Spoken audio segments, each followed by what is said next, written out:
Welcome to Short Course, episode 73, for October 17th, 2020. I'm your host, Ben Barry. Last week on the podcast, I say last week, it was only about 4 or 5 days ago, but that's how things are going now. I've got things to say before Nationals rolls around, and I wanted to get this out and get this covered because I think what I'm going to talk about here has some implications for Nationals, and in particular, the ways that I think Nationals comes up short and does not necessarily represent what it should be, which is the best match of the year. By all rights, Nationals should be the best that practical shooting can offer in this country, and it isn't. And so I'm going to talk about some things that I think we do right here at the state level. Now, not all of these will apply to Nationals, but some of them definitely will. So here in North Carolina, as is, I think, fairly typical in states across the country, the staff and the folks responsible for the state match have changed over the years. 3 years ago, I guess 2 years ago, 3 matches ago, in 2018, the match ended up being canceled basically a couple of days before it was due to start, largely because there was at the time a class 4 hurricane that looked like it was going to come straight up the middle of the state and come right over the range where the match was going to be held. Now, as it happened, the hurricane ended up not coming straight at us, but they still made the right call of canceling the match at the time. As it happened, the cancellation basically drew out what was rampant mismanagement, and so the section coordinator and the match director stepped away, and there was an opening left for a new section coordinator. And into that breach, my wife, Stephanie Barry, put forth her name and ended up leading the section back to being able to give refunds to most of the folks that had paid for that match. That was previously said to not be possible. She was able to figure that out. And that match that year was a much smaller scaled down affair that was rescheduled and run by a local club. And then last year, she was involved with running the match at the Sir Walter Gun Club range just up the road from here.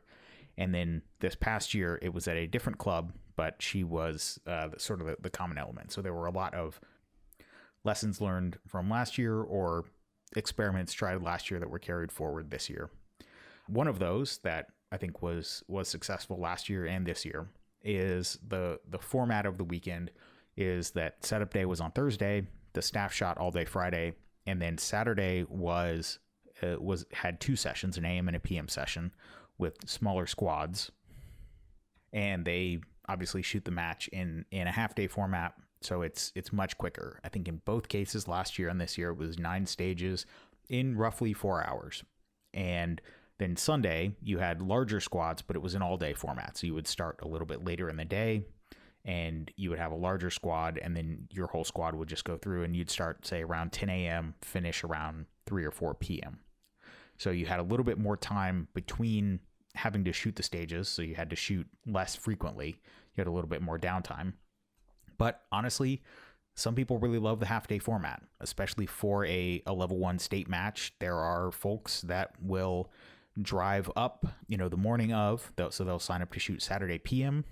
They'll drive up, get to the range around 11. They have, an hour or so to check in, registration, see the morning shooters run some of the stages, have the lunch break if there is one to inspect stages, or just in between squads if there are bays that are open.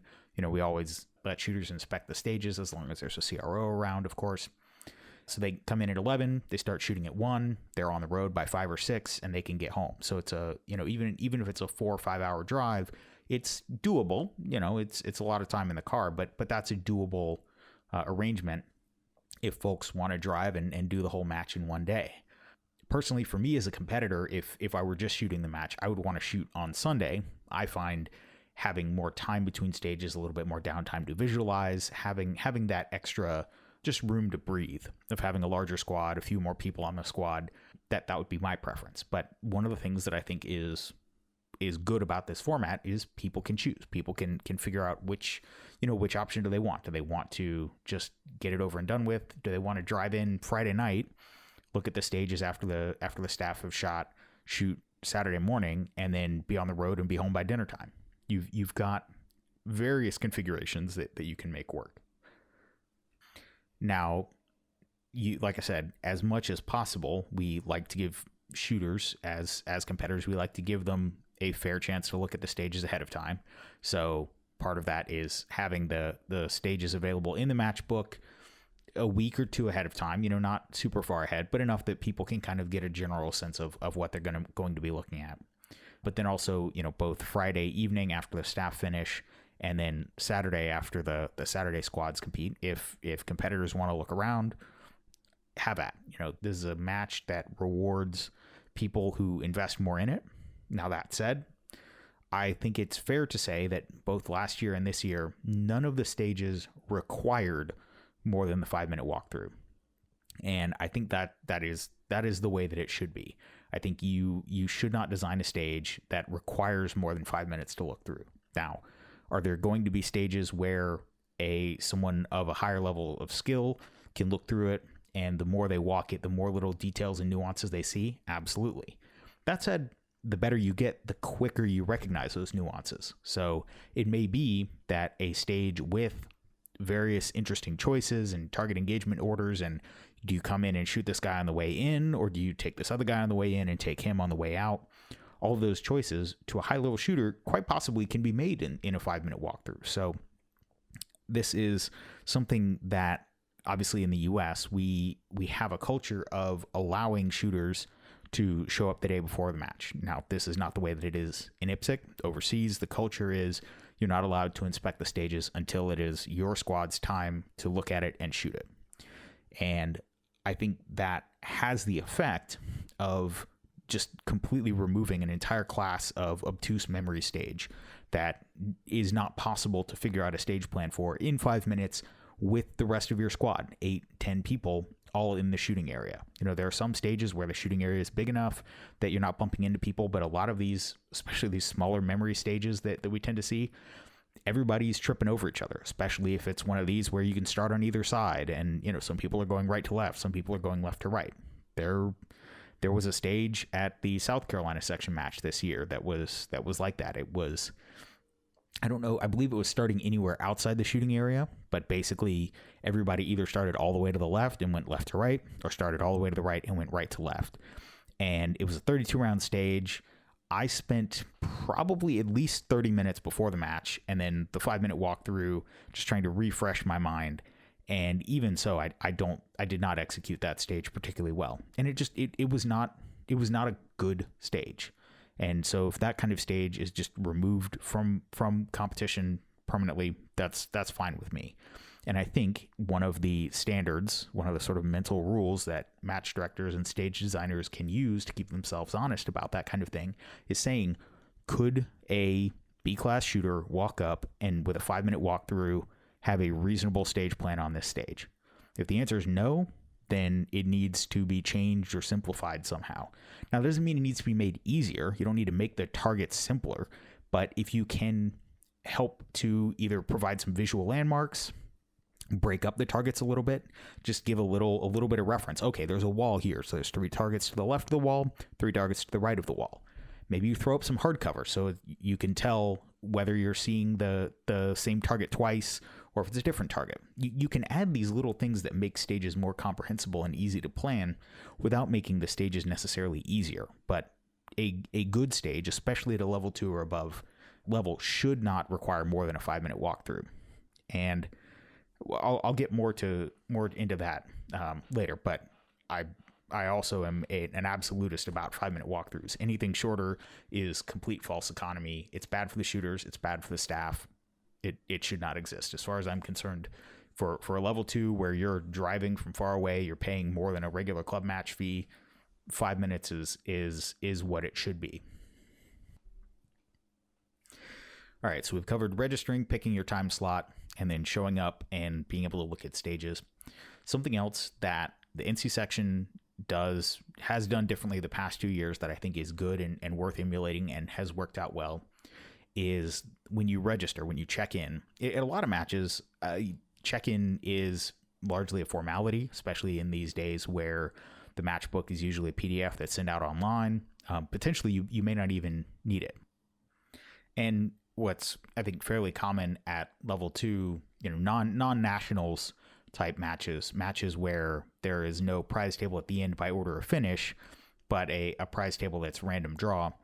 Typically, that's what you're going to actually need to go to registration, quote unquote, for. It's to say, yes, I'm actually physically here. I'm here to shoot.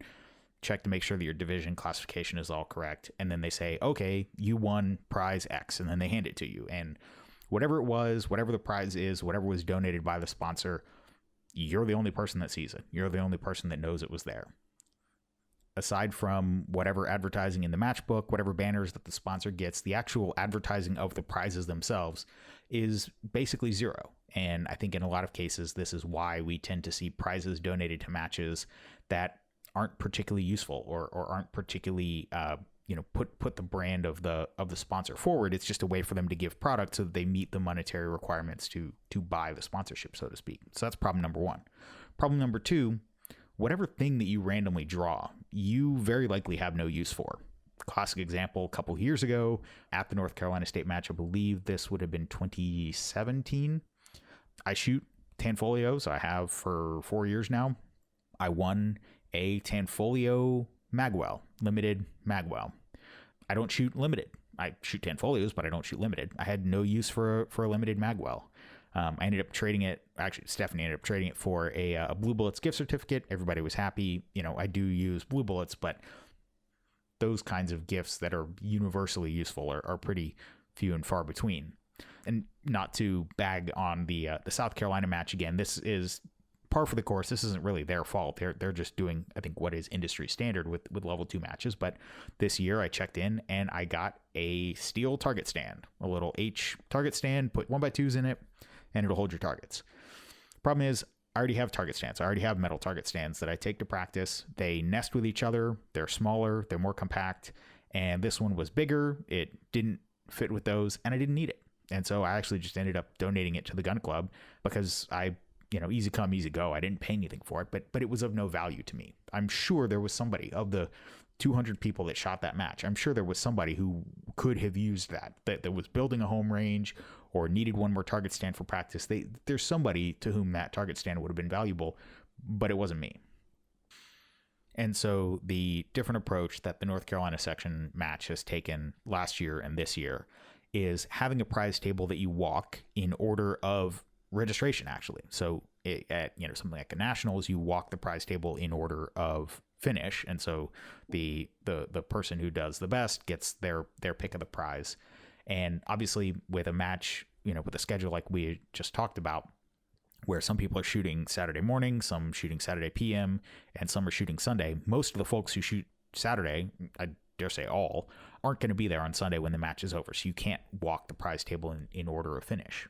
But that doesn't mean you can't walk the prize table. And so the way that it was done last year and this year is the prizes are sorted into groups, and they're basically divvied up equally by shooting session, and then they're put out on a prize table.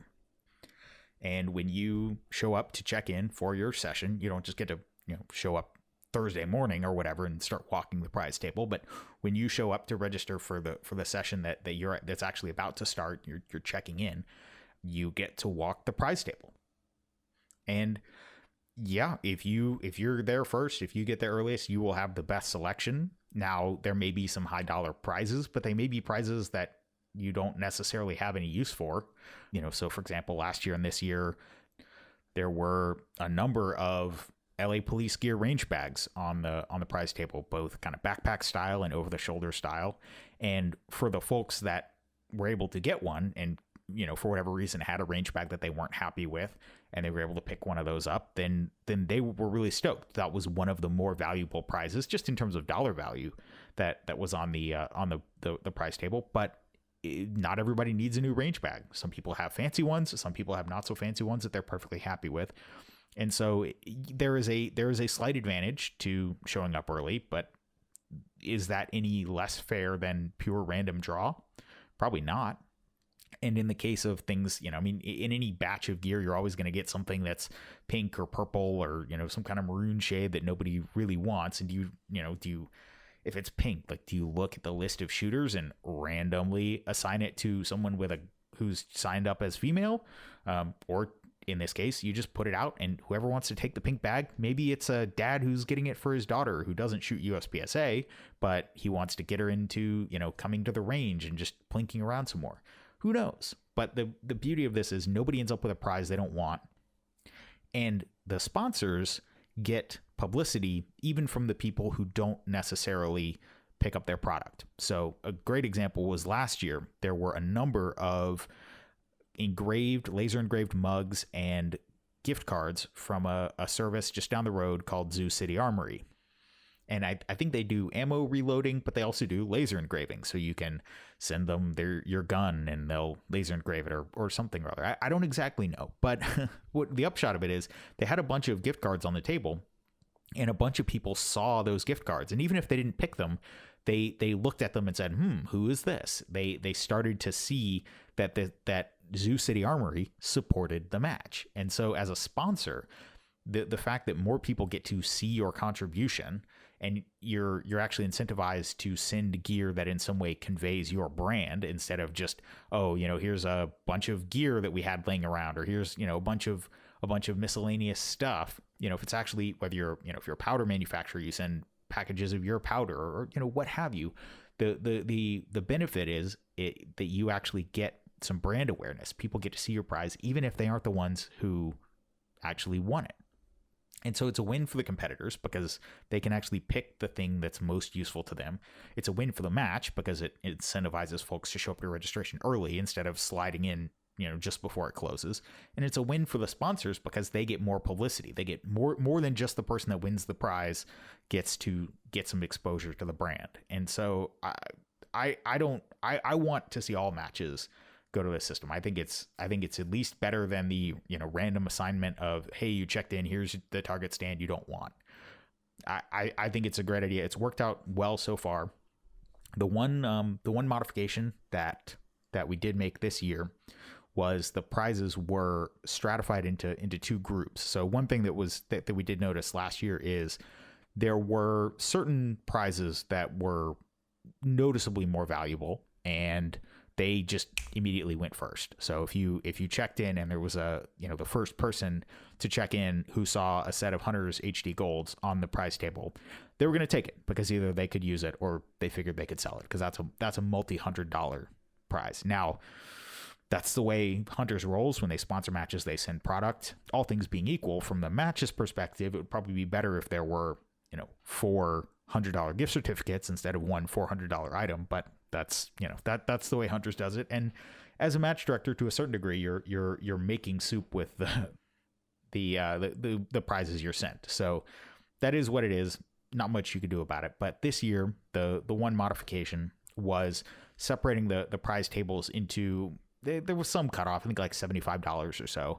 And there was sort of the A prize table and the B prize table. And randomly, you were assigned to one or the other.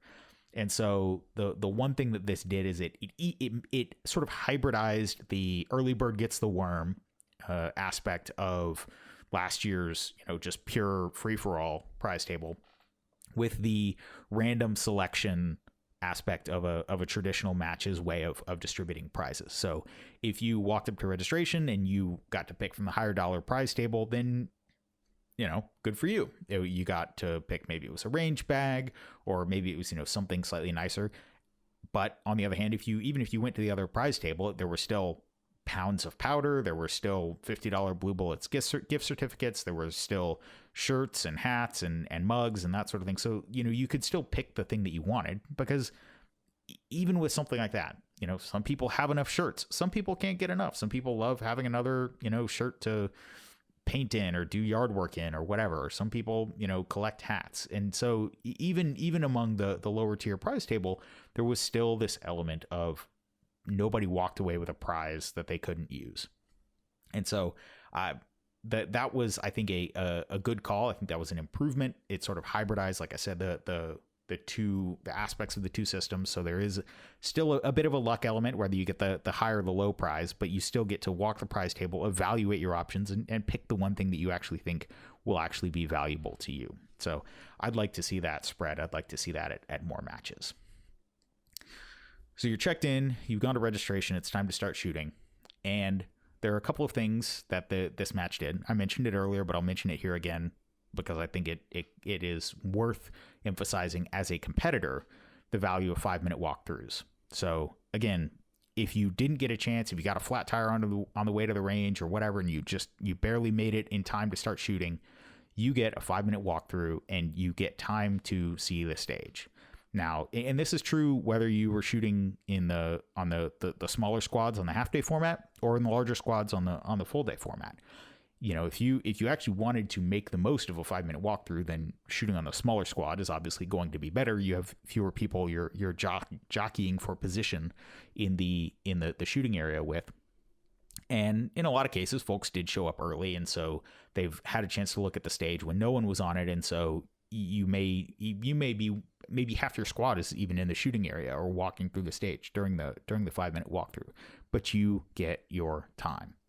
And at the end of the day, this is both good for competitors and good for the staff, because any kind of gains that you think you make as a match, I genuinely believe you lose in competitors dragging their feet, taking longer to make ready, taking longer to come to the start position when it's their time to shoot. And we'll get to this later, if competitors are pasting, longer time, dawdling, looking at targets, walking through the shooting area, walking back up range from pasting, it's less efficient. When you cheat shooters out of those 2 minutes, if you have 3-minute walkthroughs instead of 5, shooters are going to find a way to get it back. And it's just such false economy, and it is, you get so much value for the competitors that, when everybody all together can take those extra 2 minutes, of a 5-minute versus a 3-minute walkthrough, those 2 extra minutes, everybody's looking at the stage, everybody's getting more prepared. And then when it's time to go, when it's time to start running shooters, everybody's had their fill, they've had their chance, nobody's trying to sneak an extra peek. Everybody's had their fair shot at it, and it's go time. People understand, get out of the shooting area. You've had your 5 minutes, you've had your fair shake. Let's go. Let's start running shooters. And this is where we get to what I think is probably the most important, the most meaningful and impactful thing that the North Carolina section did right. Yeah, all the prize table stuff is nice, and all the half day format stuff is nice, whatever. The thing that really is the difference maker that I really hope people take away and appreciate about the match is the way that we run it, so that competitors are not having, or not allowed, depending on how you look at it, to paste and reset. The staff covers everything. And this sounds dramatic, this sounds radical, but it really is not rocket science. Any given stage, even a 32 rounder, can be run fairly efficiently with 4 people. You have a timer, someone running the timer, someone running the tablet, and then 2 people whose only dedicated job after the range is called clear is to start doing reset. If it's a shorter stage, if it's 24 rounds, you can probably do it with 3 people. If it's some kind of short course, it's hard to get really below 3. But if you've got 3 people per stage, and what you've got is the person with the tablet, after everything's scored, they go up range, they copy the tablet onto the carbon copy for the shooter, get the shooter to sign it. While that's happening, the RO with the timer turns around from wherever they ended scoring and starts pasting back towards the beginning. And somewhere along the way, they're going to meet up with the 3rd or 4th or 5th person who all have separate jobs within the stage, and everything's going to be pasted, and everybody's going to converge. There's going to be a consistent pattern that you plan out, and among the staff on the stage, that you execute every time. Everybody has a responsibility. In some cases, it'll be, one of the nice things about Steel is you don't have to wait for the timer RO to come around to score the hits for consistency. If the steel's down, you can have somebody designated to, as soon as the range is called clear, go down range, set the steel, and paint it, because you don't have to wait for somebody to come around. And so very likely what'll happen is they'll go down, they'll set, however many pieces of steel it is, or maybe, if there's steel to the left and steel to the right, somebody, one person goes to the left, sets that steel, one person goes to the right, sets that steel. And by the time that's done, it's up and it's painted. There's probably some cardboard targets that have then been scored by the timer and the tablet ROs that can then be pasted. Something that is definitely a big help with this, if you're trying to run lean, is a paster gun. Now, I know in the practice community, paster guns are pretty much seen as a requirement, and I think that's definitely true, especially if you are practicing what, in my opinion, the way you should be, which is running multiple runs back to back. You're shooting 4, 5, 6 runs of a drill and then scoring them in aggregate and pasting them all at once. Obviously, having a paster gun to paste, if you're shooting each target twice and you're running it 6 times, then you've got 12 holes in each target. So that's a no-brainer for having a paster gun. I tend to think paster guns aren't worth it as a competitor when I go to a match, just because it's something to keep up with, where it's just so much easier to keep, some folded up pasters in my pocket. And then whenever I'm at a target, I can paste them there.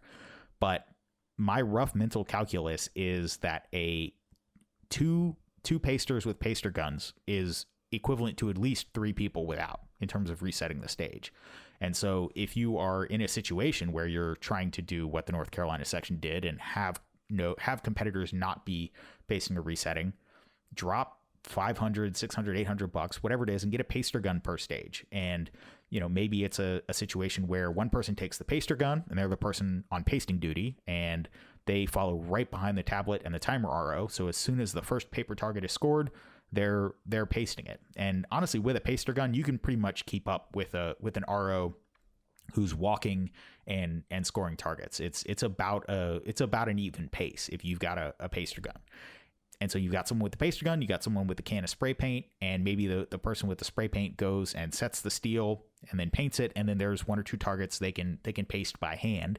They don't need to be juggling a paster gun and a can gun, or a paster gun and a can of spray paint. The can guns, by the way, if you have them, are quite nice. The little plastic, the thing that snaps on the top to make it a little bit easier to spray the paint, and gives it a trigger pull instead of you're using your finger all the time, which those are nice. Keep them in your RO box. I think I've got 2 or 3 in my RO kit. But you got someone with the can or the can gun, you got someone with the paster gun, you got someone with the tablet and the timer. You can run a 32 round stage in like that, no problem. And the benefit of that is you actually reset more quickly. So no question, you can get shooters through in less time, or alternatively, you can get more shooters through in the same amount of time, which might be one way that you want to look at it. Because, okay, maybe you do need to recruit more staff because you are having more people stationed on each stage, because you're not just having a tablet and a timer RO, sort of monitoring the competitors doing the paste and reset, but you actually have, depending on the size of the stage, 3 to 5 people per stage. But if you can get more shooters through, get more paid shooters, you can actually afford to cover the expenses, and we'll get to the staff package in a bit, but you can afford to cover the expenses of more staff. And so it's a virtuous cycle. By having the staff, you can actually have more shooters, and you can actually have a better experience for those shooters. Additionally, any kind of hiccup that comes up, whether it is something like, if you have to stop someone halfway through and reset the stage, then you've got your crew right there to reset it. You're not having to ask competitors who are, loading their mags or whatever to come out and paste the half shot stage. You've got your crew. And so it takes half the time. If you have an issue where somebody wants to pull a target and put a new one up, your crew is there to take care of it. Everything just happens. So obviously, from a match administration standpoint, it's more efficient. It's also more correct. You completely delete an entire class of reshoot from a prematurely pasted target. You have that much more confidence that everything has been reset properly, because everybody on your squad has a designated role. Something on my stage at the North Carolina section this past year that was a little bit of a nuance was we had a couple of targets that were right up against a barrel stack, and we had to call, I had to guess, I'd ballpark it at 30, maybe 30 shooters had some kind of call where we were judging whether it was a partial or full diameter hit on that barrel stack. And that call was 100% based on black spray paint that we put on the blue barrel after every shooter that nicked it or put a hole through it. And so we were able to, because every stage it was clear whose job it was to make sure that barrel got repainted after every shooter. I could always trust, as the timer RO or whoever the timer RO was, as we cycled it around, I could always trust that if there was a blue mark on that barrel, it was from this shooter, because I trusted my crew. I knew that it was reset. There was never this, oh yeah, did that just was that from the last guy? Is it from this guy? No, we had confidence, and so we were able to render better scores more consistently and more quickly. There was no question. There was no looking around. And obviously, there was no room for cheating. So if there's actually a rule in the rule book about this. I don't remember exactly what the penalty is, if it's an unsportsmanlike DQ or just some procedurals or a 0 for the stage or something. But there is a rule in the rule book about if you think a competitor prematurely pasted a target to give another competitor an advantage, you can come down on that guy. The nice thing is and we briefed this during our walkthrough, the only people that should be in the shooting area after the range is called clear were the shooter that just finished and the on-deck shooter. And other than that, nobody was even supposed to be forward of the shooting area, anywhere near any targets or anything like that. And just as a double check, so in that system that I just talked about, where, assuming you can score this, your stage, let's say right to left or left to right, you have some kind of start and end place. Well, you're going to have somebody at the start position, where you start scoring, that's going to be pasting behind the timer and the tablet RO as they go around pasting. So they're going to, let's say you're pasting right to left around the back of this stage or what have you. So the person with the paster gun is going to start at the right side and go towards the middle, and the tablet and the timer RO are going to go all the way around. And when they get to the left side, the tablet RO is going to go up range, get the shooter's signature, and the timer RO is going to turn around and start pasting from the left side, and they're going to meet in the middle. And so obviously, if at any point you see a competitor, you know they're not supposed to be there, and you can stop them from getting to the target because you're right there. They're going to have to come past you to get to any of these targets. And especially if the staff are all wearing some kind of matching shirt, which we were, then it's pretty easy to see out of the corner of your eye if there's anybody standing anywhere near a target that isn't there where they don't belong. So the whole class of cheating issue completely goes away with the system. And these are all just the perspective from staff and from the match. So, for me, as someone CROing a stage, I want this because it works so much easier. There's just so much more efficiency, so much less. I don't have to hassle people. I don't have to cajole the people on the squad, because if you're asking competitors to paste, it's a race to the bottom. It's how little can you get away with in order to, not be seen as totally shirking your job and, a total jerk to your squad. But at the same time, you want to sit and visualize and rest and, drink some water and eat some peanuts or whatever you're doing between stages. You don't want to be Mr. Eager running down range, getting paint on your hands if you're the one, painting the steel. Nobody, as a competitor, you should not be dealing with that while it's your time. But as a CRO, as a staff member, I don't want to have to be cajoling them. And so it just completely deletes that whole hassle. So the scores are more correct. It's more efficient. You can get more shooters through, and it's just more pleasant for the staff. And all of that is leaving aside the fact that as a competitor, it's just better. You get to focus on shooting your game. You get to focus on not having to worry about, pasting and resetting and getting paint on your hands if you're the guy, setting the steel. Your job is to be ready when your name is called, step up, shoot. You've got time to clean mags, sit down, drink water. You're paying to be here. You're certainly more than a normal match fee, right? You've paid to come here. You've driven some distance. You're probably staying in a hotel, or you got up at the crack of dawn to drive. Either way, you've committed resources, committed time to be here. And so this is your time. For a lot of folks, their state match might be the biggest match they shoot all year. And so they should be given the privilege of performing at their very best and not be asked to paste a couple targets when that's easily done by the staff. So why doesn't every match do this? Honestly, at the end of the day, it requires more work to cultivate good staff and to keep them happy. You have to treat your staff well, and we'll talk about the staff package in a second, but you also have to recruit them. You have to have a good base of local shooters who are willing to work and contribute to the sport and actually want to be a part of this and feel valued and feel like you actually take care of them. As an example, the North Carolina staff package was everybody got $150 cash stipend for travel and hotel. And that was, I believe, roughly meant to be broken up. Basically, assuming you were working staff setup on Thursday, shooting staff day on Friday, working Saturday, and then you would drive home Sunday night. So that's Thursday night, Friday night, Saturday night. So that's roughly $50 a night for hotel. And so that's either, you splitting a room with somebody or something like that. So roughly $50 a day.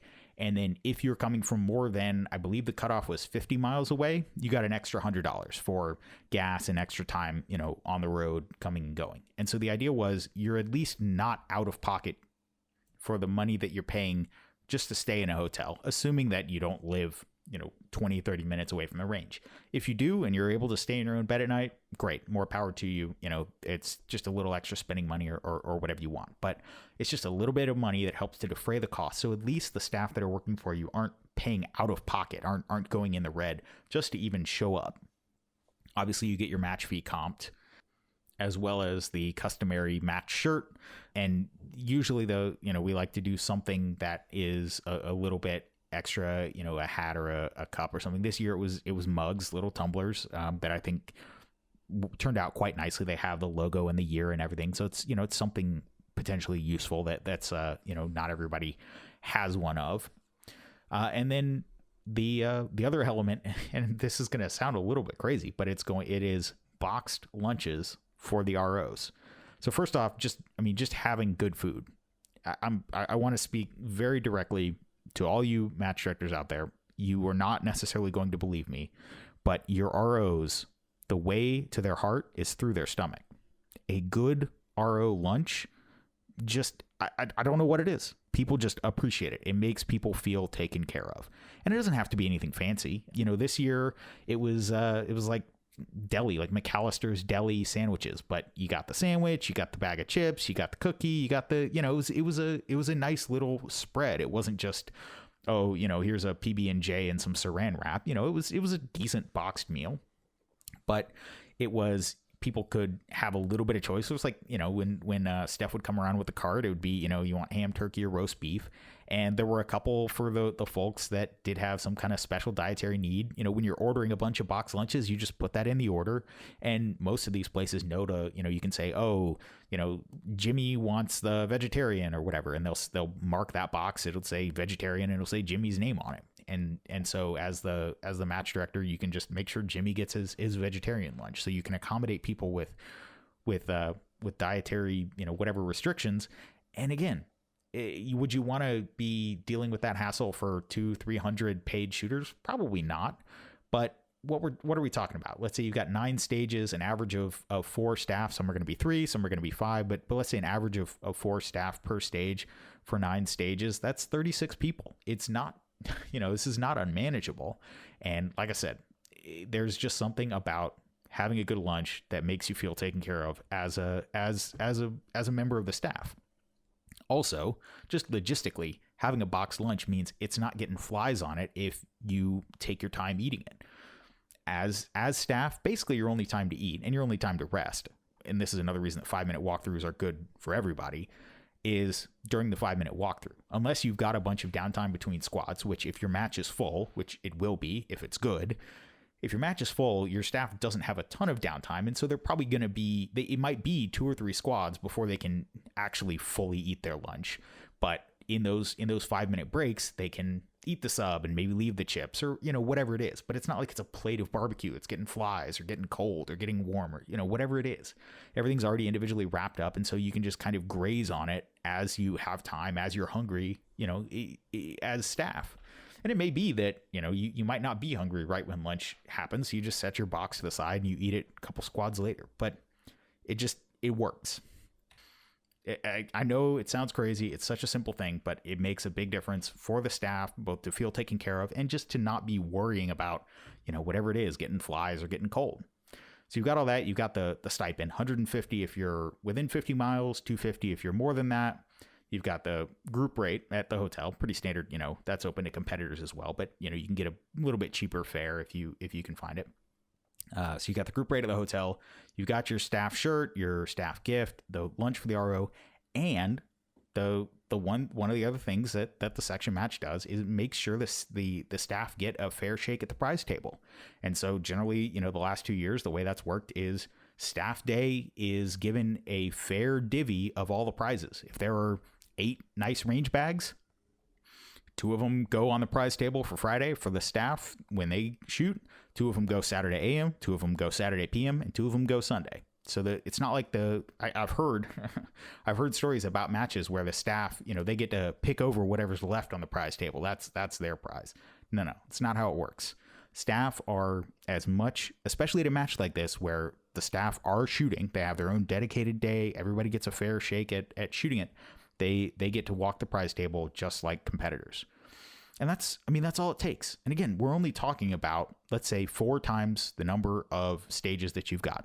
So it's not, when you say not having competitors paced, people are imagining, legions of Boy Scouts or whatever that you have to recruit to run this match.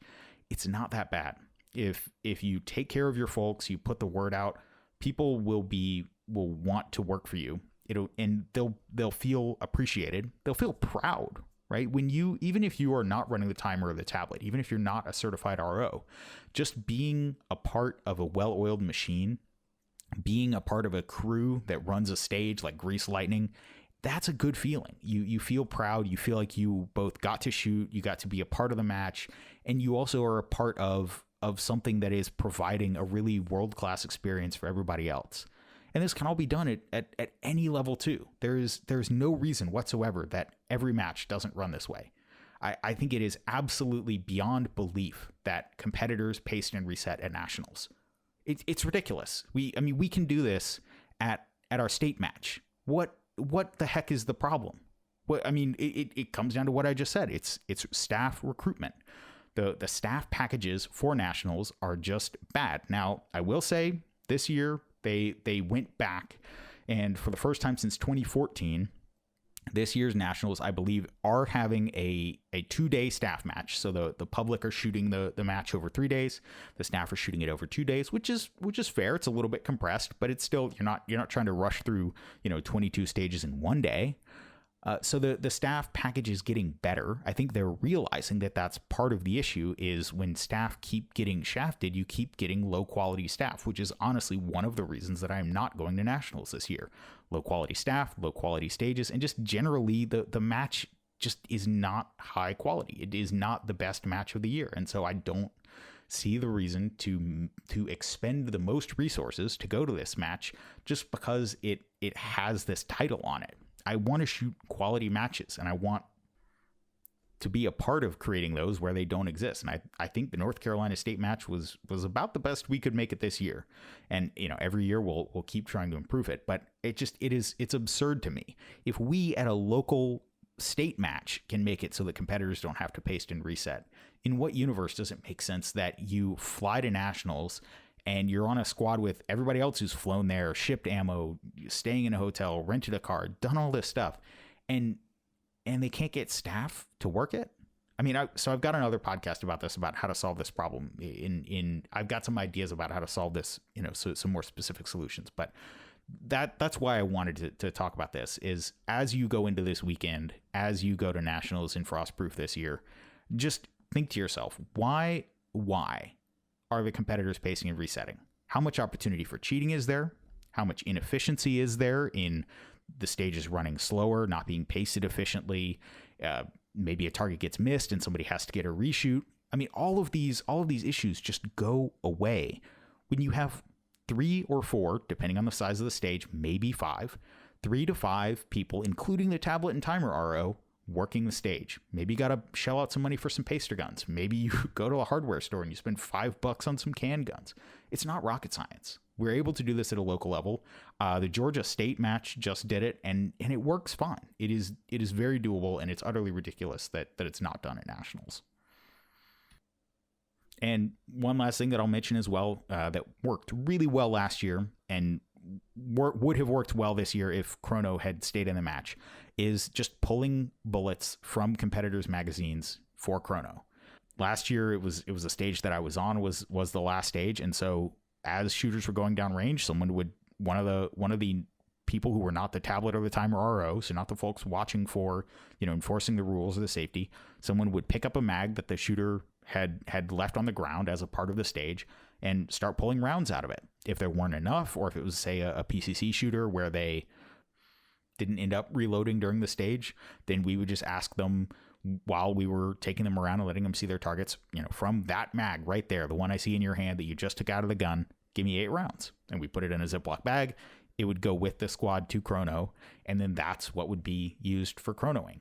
Now, I've talked about this before on the podcast. Do I think a lot of people are deliberately cheating at matches? No. Do I think if somebody did want to deliberately cheat, it would be exceedingly easy to have a magazine of chrono ammo that they use when they step up to chrono? Yes. And so I don't know why, when it doesn't take any more work that matches don't do, especially matches like nationals, don't just put in a little bit more effort to not be suspicious, not be paranoid, but just treat competitors with healthy respect and say, I don't think you're cheating, but just in case, let's do this in a way that you trust the system is going to catch other competitors if they're cheating. That was the thing that really stood out to me last year, were the competitors, and some of them high level, who came up to me and said, as I was the CRO on the stage where we were pulling those bullets, and they told me, this is the way it should be done. Thank you. I know I'm not cheating, but now I know nobody else is either. I have faith in this match. I have trust because you are going through this exercise. I don't think that we're not accusing every shooter of cheating, but they just have that much more confidence that everybody else is honest too. And so it just boggles my mind that, again, we can do this at a state match. Why is this not being done at nationals? It boggles the mind. Like I said, as it happened, because chrono was backing up this year at the state match, it did end up getting tossed just due to some technical difficulties and various issues. But that was also just one of those things where, rather than trying to let it back up or try and push people through, I think the right call was made at the match to pull it. And now I would expect chrono to be back next year. I would expect it to be running at full efficiency. So, don't think that this is going to happen next year. But I think a lot of the value of chrono is actually deterrent value. It's people having faith or fear, depending on how you want to look at it, that chrono and equipment check are going to be run tightly and rigidly. And if anything, the signal that was sent last year with the way that we pulled bullets out of competitors' mags, and we actually, we're more diligent than the average level 2 match about it, even though we didn't actually have to chrono that many people this year, or we weren't able to chrono that many people this year, I still think the deterrent effect, I don't think we would have caught anybody because the message was out there that North Carolina is a match that takes these things seriously. Again, why doesn't Nationals do this? It's a good question. As you go around, you be the judge, you tell me, is it lack of staff? Is it lack of interest, lack of motivation? I don't know. But the fact that last year we were actually lucky that, I don't remember if we were the week before. I think we were the week after for some reason. I think we were the week after High Cap Nationals, something like that. Either way, we were juxtaposed very closely on the schedule, and we had a number of people compliment us and say this match was better run than Nationals, and that's high praise. And what just boggles my mind is the fact that it is not rocket science. It can be done. It just requires you to take care of your staff, to care, to put in the time ahead of time, and to really want to make a good experience for the competitors. Not just, oh, okay, it's a national championship, we got to do this. We'll be in dereliction of duty if we don't. Like, there actually has to be some passion behind it. But if you do that, you apply these things that we've talked about here, and just a little bit more common sense, you can run a great level 2. And I think there are a lot of great level 2s. I think there are a lot of great area matches out there. And I don't see that level of effort being put into nationals, and it's a shame. It really is. I hope it changes, but that's not in my power. All I can do as someone who's a member of the North Carolina community is give my input, give my work and toil to try and make the state match the best that it can be. And again, hopefully those of you listening to this that got to shoot it, it was a good experience for you. It was worth however far you traveled for it. Those of you who didn't get to, put it on your calendar. It'll be back at Rowan next year. It sounds like it'll probably be the same time of year, mid-September. This club, Rowan, will be hosting Area 6 in the spring, and then the state match will be towards the end of the year, into the season, where major matches should be, not early in the year like they just announced production nationals is going to be, which is just, anyway, that's a different topic for another time. But hopefully everybody who came and shot the North Carolina match saw that it was a quality experience and saw that you can do a lot at a local level. It doesn't take a lot to be better than nationals, and certainly getting involved at your local level take some of these ideas, put them forward, say they worked. If they have any questions, reach out to me personally. I'm happy to talk through these things, give advice, and contribute however I can. North Carolina, obviously I'm local, so I can have some influence there. But if anybody, if there's anything I can do to help, my email is podcast@bearshooting.com. Let me know. Well, that wraps up this episode of Short Course. If you want to reach me, my email is podcast@bearshooting.com. My match videos are up at youtube.com/BenBerryUSPSA. Talk to you next time.